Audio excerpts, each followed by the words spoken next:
Auzubillahiminash-shaytanir-rajeem. Bismillahir-rahmanir-rahim. Hope you are doing good and enjoy the life. अभी चूँकि tax season चल रहा है, लास्ट डेट है 30 सितंबर और FBR बार बार जो है ना इंटीमेट कर रहा है कि जी इस वक्त कोई भी उनका मूड नहीं है डेट बढ़ाने का।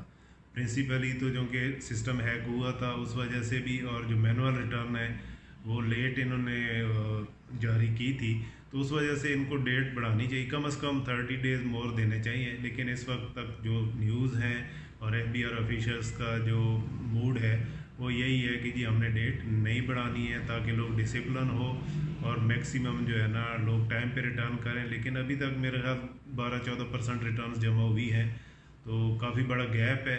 तो फॉर फ्रेंडली मैनर्स जो है और ईज़ ऑफ डूइंग बिजनेस के लिए ह्यूमैनिटेरियन ग्राउंड के ऊपर ऐसा जो है कोविड भी है और वो जो सिस्टम हैक हुआ था 10-12 दिन का वो गैप है, तो इसलिए कम से कम 1 मंथ की एक्सटेंशन करनी चाहिए।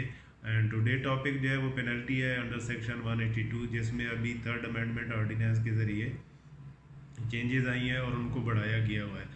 और जो अभी यानी प्रीवियस था वो था 0.1% या आपका पर डे जो है ना डिफ़ॉल्ट था, और उस जो डिफ़ॉल्ट है टैक्स पेएबल का 0.1% और मैक्सिमम जो है ना 50% ऑफ टैक्स पेएबल तक पेनल्टी हो सकती थी, या जहाँ पे टैक्स पेएबल नहीं था या 40,000 तक था तो वो मिनिमम 40,000 थी।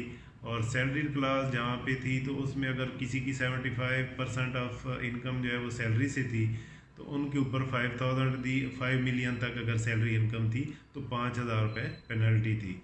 इसी तरह अब जो उसको बढ़ाया है तो मिनिमम यानी उसमें जो हायर ऑफ ₹1,000 या 0.1% ऑफ टैक्स पेएबल जो है ना ईच डे ऑफ डिफ़ॉल्ट है, और मिनिमम जो पेनल्टी है सैलरीड क्लास के लिए 5 के बजाय 10,000 कर दिया हुआ है, और जो 40,000 थी उसको 50,000 कर दिया हुआ है, और जो मैक्सिमम जा सकती है पेनल्टी वो 200% ऑफ टैक्स पेएबल जा सकती है। इसमें प्रीवियसली भी अवेलेबल था, अब भी है कि अगर आप जो डेट है ड्यू डेट है या एक्सटेंडेड ड्यू डेट है उसके विद इन 30 डेज़ करते हैं तो जो भी आपकी पेनल्टी बनती है उसका 75% तक आपको रिड्यूस कर सकते हैं। अगर विद इन 2 मंथ करते हैं तो 50% तक, और विद इन 3 मंथ करते हैं तो 25% जो है ना उसमें रिडक्शन दे सकते हैं। तो पेनल्टी से बचना चाहिए क्योंकि ये अनड्यू एक इनकम है। अनड्यू जो है ना आपके ऊपर एक लायबिलिटी बनेगी, तो बेहतर तो ये है कि विद इन ड्यू डेट हम करें। काफ़ी टाइम था, फर्स्ट डे ऑफ जुलाई को रिटर्न अवेलेबल थी, हमें अगर करते तो आज ऑलमोस्ट काफ़ी सारे रिटर्न हो चुकी होती, तो ये इश्यूज़ ना हमें फेस करने पड़ते। दूसरा है कि अगर वेल्थ स्टेटमेंट हम नहीं करते हैं तो उसमें भी 0.1% ऑफ जो टैक्स पेएबल है वो, या आपको 1 लाख रुपए जो है ना हायर ऑफ दिस जो है ना या 1 लाख रुपए या 0.1% ऑफ टैक्स जो पेएबल है वो देना है।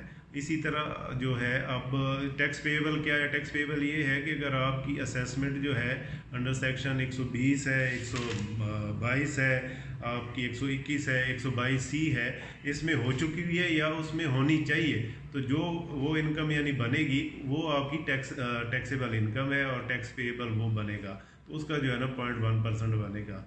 तो काइंडली अभी भी टाइम है, 5-6 दिन है, उसमें अपने आप को अगर हम करना चाहें तो रिटर्न कर सकते हैं। हमें मैक्सिमम करनी चाहिए for the betterment of Pakistan, for the future of our new generation. And hope you like this video. Thanks.